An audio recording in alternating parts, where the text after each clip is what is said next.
emotions throughout this game and then now? Grateful. Grateful.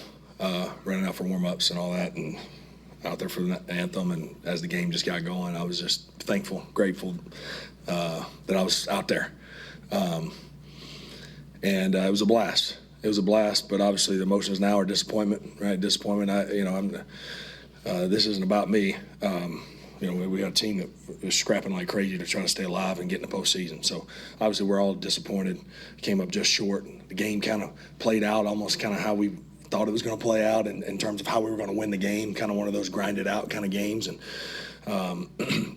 we didn't find a way to get it. I'm sorry. I've been under a rock. The Seahawks are 11-3.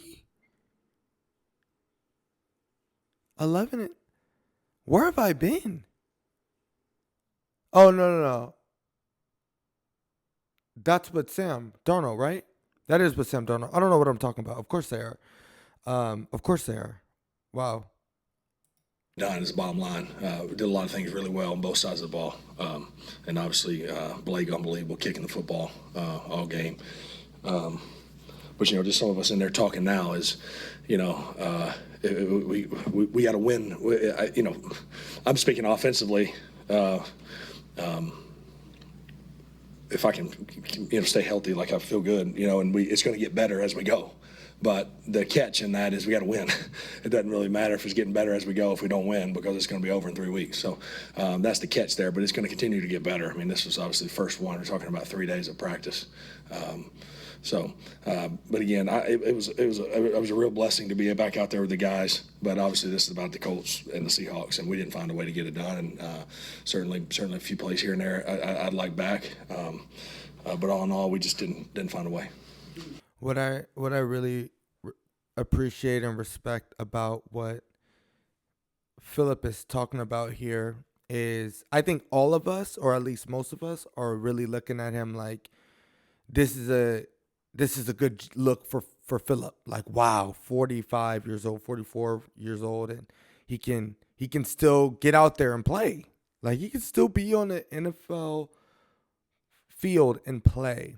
But I love that he keeps making it about the team, because he's right. Like, they didn't bring him on just to do this, like, clap for Philip. They brought him on so that they can win. Like, that's why he's there, right? For the Colts fans out there, you want to see your team make it to the playoffs and potentially win a championship. You don't want to just, like, survive. You know what I mean? For the first time in a while, did that wake you up a little bit or remind you of the game at all? I never minded that part of it. It actually was, my wife always tells me I'm crazy, because there's been times in the last 3 or 4 years I said, I kind of wish I could just throw one and get hit hard.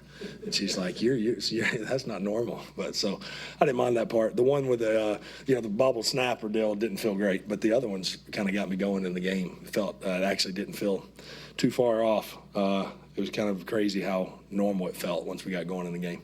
Describe your feelings on that TD pass, because your excitement was obvious to all of us. Yeah, it was exciting. Shoot, it was exciting to take a 13-3 lead. But first off, on a play that we kind of had up all week in the red zone in that area, on that down and distance, on that hash, we practiced at the exact same spot, this week. So when things come up like that, they fire you up. Obviously, you throw in the fact that it's been 1,800 days since I've thrown a touchdown, or an interception for that matter. So we got both of those box checks. But it was, that was exciting. That was an exciting drive, and a heck of a drive. We had a few different plays. Amir had a big catch. Tyler had a big catch on a Dover, and then obviously Downs gets in the end zone. And again, it was one of those grinded out games. I know we didn't have a ton of yards total offense, but we controlled the ball. We did all those things that you wanted to do.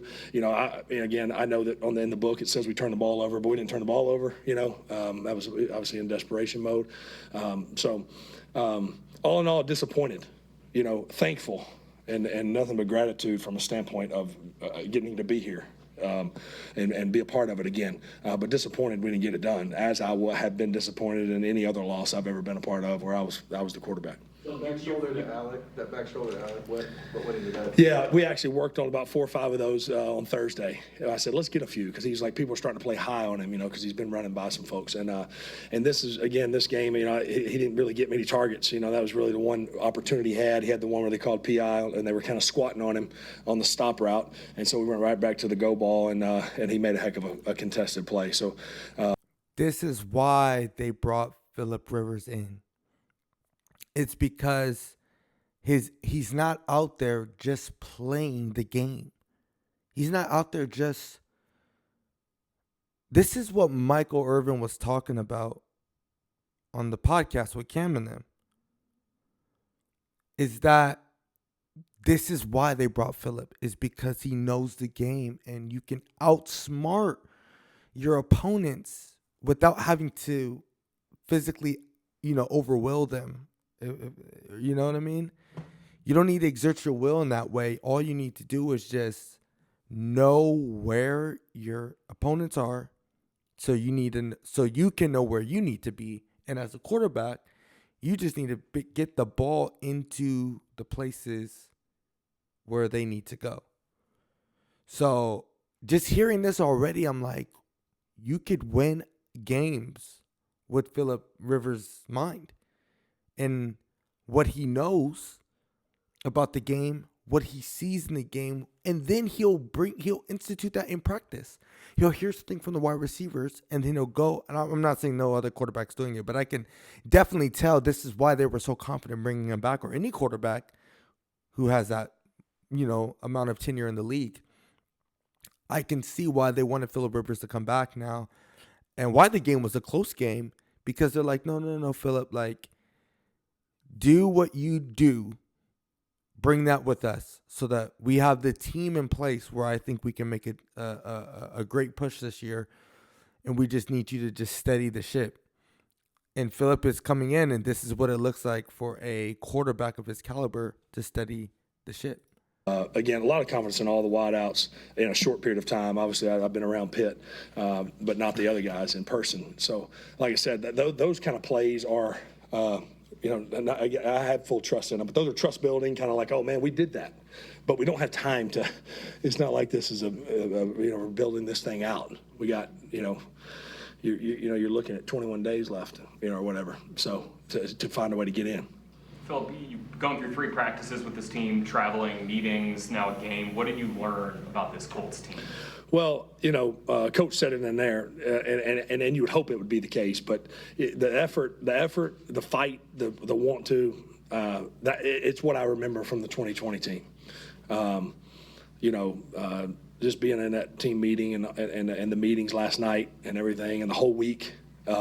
These guys are all about it, and you can be all about it and you can go after something, and I can stand here to say, and it doesn't always work out. You know what I mean? I mean, you can do all those things, and that doesn't mean you're going to win, because there's a lot of other teams that are doing it too that you're playing against. So, I think the mindset and the work ethic, all the things, all the buzzwords you've all heard, that's all here. There ain't no question about that. You just got to find a way. Again, this is a one-score league. Is what it is. I mean, you look across the league every Sunday. I've been doing it as a fan for the past 4.5 years, and in Central Time, which we are, at about 3:00, you're scrambling to find which 3 games are coming up, 4 or 5 games that are coming down to the wire, and then you look right back up at 6:15, and here they're coming back down to the wire, and then you watch the Sunday night game. I've been doing it for 14 weeks, and now I was right smack dab in the middle of one with 50 seconds left.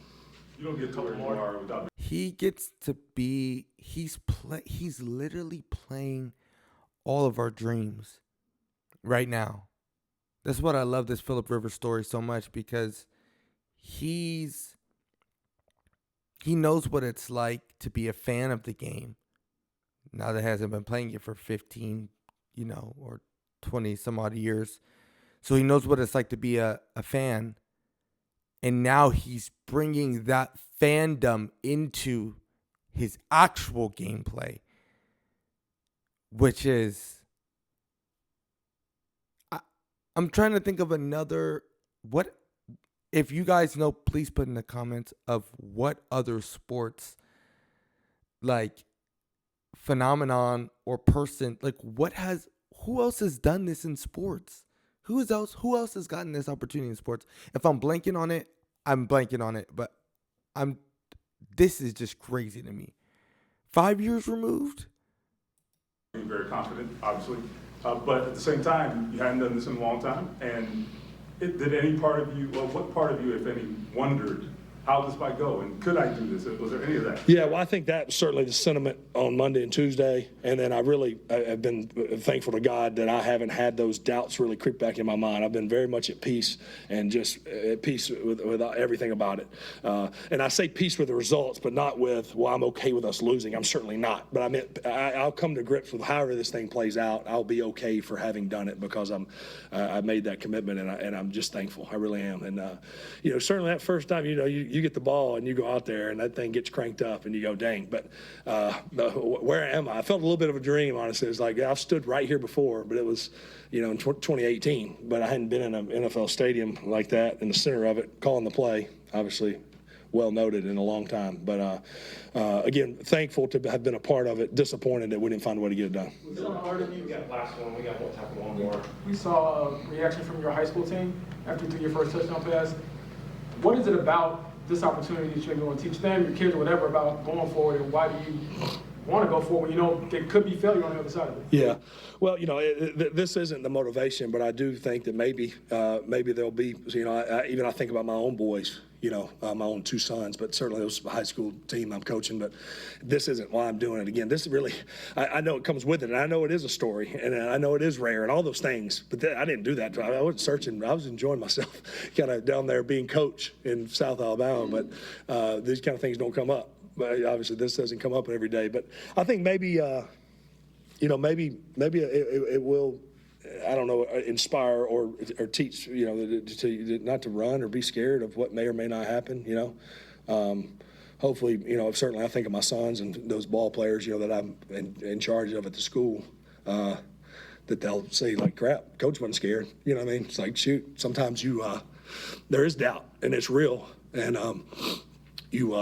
again, you can the guaranteed safe bet is to go home or to not go for it, and the other one is shoot. Let's see what happens, And so, I hope that in that sense that it can be a positive to some young boys, or young people. It doesn't have to be boys, but again, that's not the motivation. But whatever God's will, I'm happy with. But certainly going to quickly turn my attention to the 49ers, and I know it'll be a Monday night game. Hopefully, Lucas Oil is rocking. I never got to experience that either in that COVID year, and we're going to scratch and fight and claw. I do know that, not because I'm here, but I do know that any team I have ever been a part of, not because of me, but I've been a part of, will fight like crazy until they tell us the season's over. Got in a car accident, don't.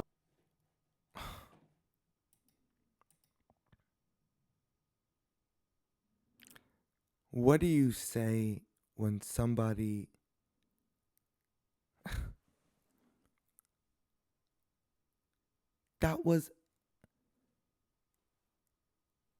I'm at a loss for words.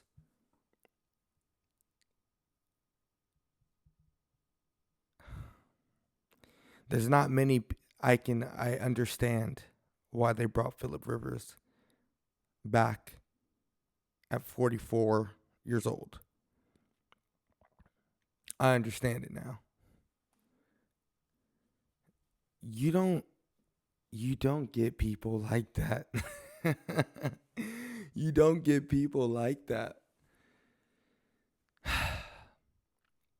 I'm wishing them the best. I'm wishing that team the best. I'm really hoping for them to make it to the playoffs, to make a deep run. And yeah, it is a story, and it's a story that should be definitely noted. And I hear you, Phillip, but that is the motivation. The motivation is that you fought even though you had doubt. But, bro, just seeing you out there, giving your heart is the motivation. Jesus is the best. It's your boy Mo Fresh. Get in the comments. Let me know what you guys think. I'm going to catch you guys on the next one. See ya.